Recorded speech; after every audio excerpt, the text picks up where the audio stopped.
Bonjour à toutes et à tous. Je m'appelle Eva Kervella et aujourd'hui je vais vous présenter ma plaidoirie que j'ai décidé d'appeler « On ne naît pas femme, on en meurt ». Mesdames et messieurs, les membres du jury, je détourne aujourd'hui cette célèbre phrase de Simone de Beauvoir car en 2026, la condition féminine n'est plus seulement une question d'existence, c'est une question de survie. Regardez-moi. Derrière ma voix, entendez-vous le tumulte des millions de femmes à qui l'on a arraché la langue? Entendez-vous le fracas des portes qu'on leur ferme au nez? Je viens ici porter la parole des invisibles, des moins que rien, des trop bruyantes, des pas assez dociles. On m'a dit, pourquoi défendre les femmes? C'est un sujet usé, les lois existent, le combat est gagné. Mensonge! Un mensonge qui nous permet de dormir la nuit, alors qu'à quelques kilomètres d'ici, une femme hurle sans que personne ne réagisse. Je ne viens pas vous parler de progrès social. Je viens vous parler d'une guerre de basse intensité. Une guerre qui ne dit pas son nom, qui n'a pas de frontières, pas d'uniforme, mais qui compte ses cadavres chaque matin, sur le carrelage des cuisines ou au fond des impasses sombres. Je parle pour les suppliciés de l'ombre.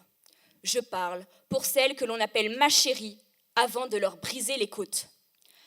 Je parle pour celles qui n'ont que pour seule identité que celle de fille d'eux, femme d'eux, avant d'être elles-mêmes. Le premier droit que je veux porter à votre attention est le droit à la sécurité. L'article 3 de la Déclaration universelle des droits de l'homme déclare que tout individu a le droit à la vie, à la liberté et à la sûreté de sa personne. Mon corps est un sanctuaire, pas un champ de bataille. Dans notre monde moderne, ce droit est violé à chaque minute. Choquons-nous des chiffres, puisqu'ils sont les seuls à ne pas mentir. Derrière ces chiffres, il y a des visages, bien sûr, des rires éteints, des avenirs assassinés. C'est aujourd'hui que je vous avoue qu'une femme en France meurt sous les coups de son conjoint tous les 3 jours. Regardez Jacqueline Sauvage. Si vous croyez que l'enfer est au bout du monde, ouvrez les yeux sur nos propres trottoirs. Elle était votre voisine, une amie, une mère de famille qui vivait dans un pavillon français ordinaire. Elle a vécu l'agonie pendant 47 ans. 47 ans de captivité dans sa propre liberté. Là, entre la cuisine et la chambre, les coups étaient la ponctuation de ses journées, les humiliations, son seul langage et les viols, son pain quotidien. Jacqueline Sauvage est le miroir brisé de notre indifférence. Elle nous renvoie l'image d'une femme que nous avons regardée mourir à petit feu pendant un demi-siècle. Nous avons accepté son agonie, mais nous avons sursauté devant sa libération. On tolère qu'une femme saigne en silence, mais on s'indigne qu'elle hurle avec une arme à la main. Messieurs les jurés, quand la sûreté de la personne disparaît, c'est l'humanité tout entière qui s'effondre. Le droit à la sécurité ne doit plus être une option, mais une réalité absolue pour chaque femme dans chaque foyer. Pensez à Gisèle Pelicot. Pensez à cette femme trahie par l'ombre de son propre foyer. Pendant 10 ans, son propre mari, celui qui devait être son sanctuaire, l'a droguée pour la livrer à des dizaines d'inconnus. 92 viols, 92 fois où son corps a été traité comme une marchandise alors qu'elle était inconsciente. On parle d'une femme à qui l'on a volé 10 ans de vie, dans son propre lit, sous son propre toit. 51 hommes ordinaires, vos voisins, vos collègues peut-être, ont franchi le seuil de sa chambre pour piétiner une femme inconsciente. Ce n'est plus une maison, c'est une fosse commune de la dignité humaine.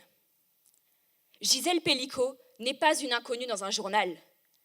C'est une femme qui, chez elle, là où elle devrait être le plus en sécurité, a subi la terreur. Regardez ce désastre. Jugez ce crime contre l'humanité de chaque femme. Écoutez ce silence. Le second droit que je veux porter à votre attention est le droit à la dignité, proclamé par l'article 1 de la Déclaration universelle des droits de l'homme, qui dispose que tous les êtres humains naissent libres et égaux, en dignité et en droit. Pourtant, aujourd'hui, le droit que l'on assassine est celui d'exister au même titre qu'un homme. Souvenez-vous de Mahsa Amini, en Iran. 22 ans, l'âge où l'on dévore la vie, l'âge où l'on construit son avenir. Son crime, une mèche de cheveux qui dépassait d'un voile. Elle est morte sous les coups pour avoir osé être visible. Mais combien d'autres Mahsa tombent chaque jour dans l'indifférence générale? Combien de vies sont fauchées pour une couleur de rouge à lèvres ou un regard trop fier? Regardez l'Afghanistan. D'un simple coup de crayon, des fanatiques ont décrété que la femme était une erreur de la nature. Ils ont transformé un pays en une immense prison à ciel ouvert où les femmes en sont les détenues perpétuelles.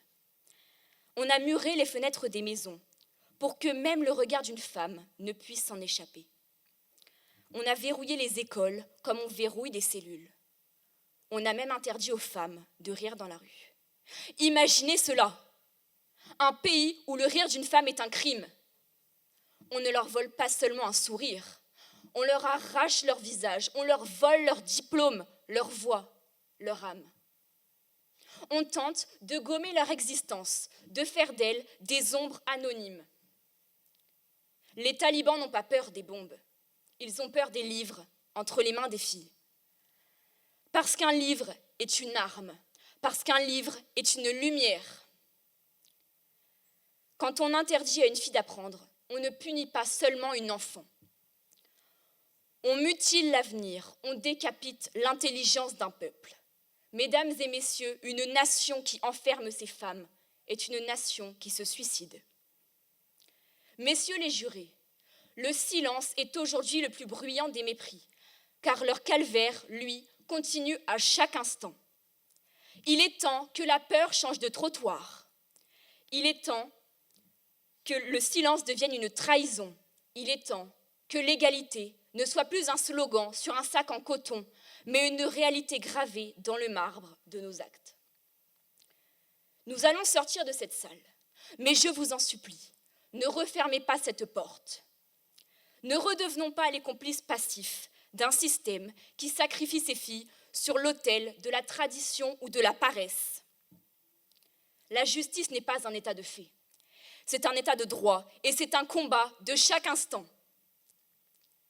Si nous ne faisons rien, nous choisissons le camp de l'oppresseur. Moi, j'ai choisi. J'ai choisi la colère, j'ai choisi la voix, j'ai choisi la vie. Je vous demande de condamner, par votre conscience, l'indifférence qui tue. Ne détournez plus le regard.